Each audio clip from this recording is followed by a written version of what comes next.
টোপ দিয়ে মাছ শিকার করছে পাখি। এমন কথা আগে কখনো শুনেছেন? না শুনলেও ক্ষতি নেই, কারণ এমন একটি দৃশ্যই আজ আপনাকে দেখাবো। পানিতে পাউরুটির টুকরো ফেলে মাছ শিকার করেছে পাখি। সেই ঘটনার একটি ভিডিও সামাজিক যোগাযোগ মাধ্যমে ভাইরাল। আলোচিত ওই ভিডিওতে দেখা যাচ্ছে একটি পুকুরের ধারে বসে রয়েছে একটি পাখি, তার মুখে একটি পাউরুটির টুকরো। কিছুক্ষণ এদিক ওদিক দেখে পাউরুটির টুকরোটি পানিতে ফেলে দেয় সে। পাউরুটি পানিতে ভেসে নাগালের বাইরে চলে যাওয়ায় আবার তুলে আনে সেটি। এরপর আবারও টুকরোটি পানিতে ফেলে দেয় সে। সেদিকে নজর পড়ে একটি কচ্ছপের।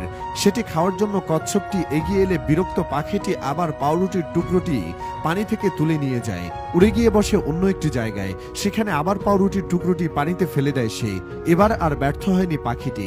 পাউরুটির টুকরোটির প্রতি আকৃষ্ট হয়ে সেটি খেতে আসা একটি মাছকে খপ করে ধরে ফেলে সে। মাছটিকে নিয়ে উড়ে যায় পাখিটি। ভাইরাল সেই ভিডিওটি পোস্ট করা হয়েছে momos.usa নামে একটি ইনস্টাগ্রাম অ্যাকাউন্ট থেকে। ইতিমধ্যে বহু মানুষ সেই ভিডিওটি দেখেছেন। শুধু লাইকই পড়েছে 9.5 লাখেরও বেশি। ভিডিওটি দেখে নেট নাগরিকদের অনেকে মজার মজার মন্তব্য করেছেন। পাখিটির বুদ্ধির তারিফও করতে দেখা গিয়েছে নেটিজেনদের একাংশকে।